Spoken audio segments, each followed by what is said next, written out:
Hi friends, கரூரில் வந்து ரீசெண்டாக இப்போ வந்து டிவிக்கு விஜய் வந்து நடத்தின கூட்டம் வந்து நிறைய பரபரப்பாக இருந்துச்சு இல்லையா? இப்போ நிறைய பேர் இறந்துட்டாங்க. ஆனால் அன்னைக்கு நடந்த அடுத்த நாள் வந்து இந்த இடம் வந்து எப்படி இருக்குன்னு பாருங்கள்.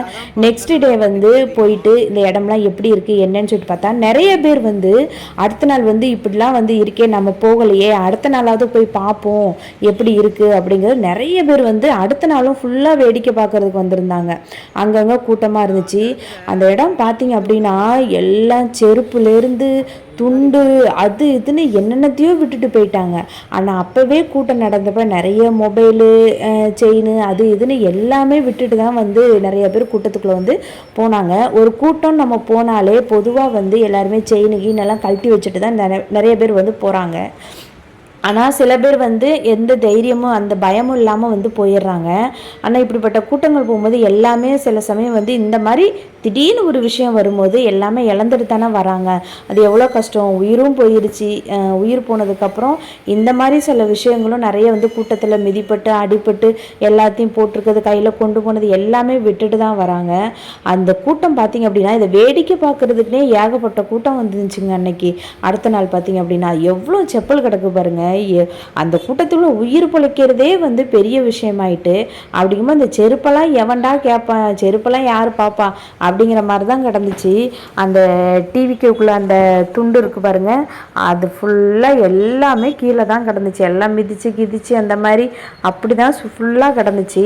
நாங்களும் பார்க்கும்போது ரொம்ப ஷாக் ஆகிட்டோம். அந்த மரம்லாம் ஒடிஞ்சு அந்த மரத்தில் நிறைய பேர் வந்து ஏறி நின்று பார்த்துட்டு இருந்தாங்க இல்லையா, அந்த கீத்தெல்லாம் பிச்சுக்கிட்டு வந்திருந்தாங்க பாருங்கள். ஒரு கூரை மாதிரி உள்ள கீத்தெல்லாம் அதெல்லாம் பார்த்தோம் ஃபுல்லாக வந்து பிச்சு எரிஞ்சு மரம்லாம் உடஞ்சி இந்த இடம்லாம் பாருங்கள் எங்கெங்கெல்லாம் எங்கேயுமே வழியில் போகிற அளவுக்கு அந்த அளவுக்கு இருந்துச்சு. ரோடு ஃபுல்லாக இந்த மாதிரி தாங்க.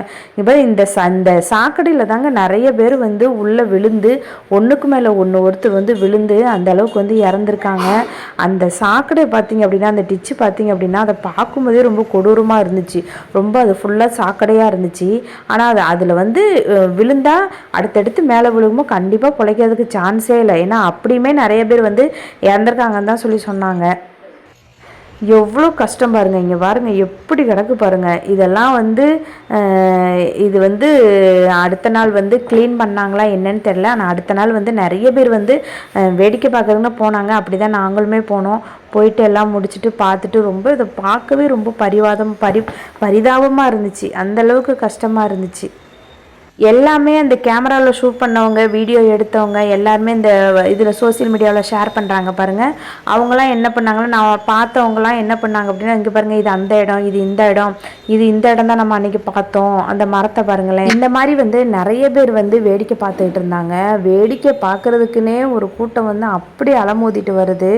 இதுவுமே பார்த்திங்கன்னா ஒரு கூட்டம் கொஞ்சம் நேரம் கழிச்சு ரொம்ப வந்து நிறைய வர ஆரம்பிச்சிட்டு கூட்டம். இப்போயும் கூட்டமாடா அப்படின்ற மாதிரி தான் இருந்துச்சு.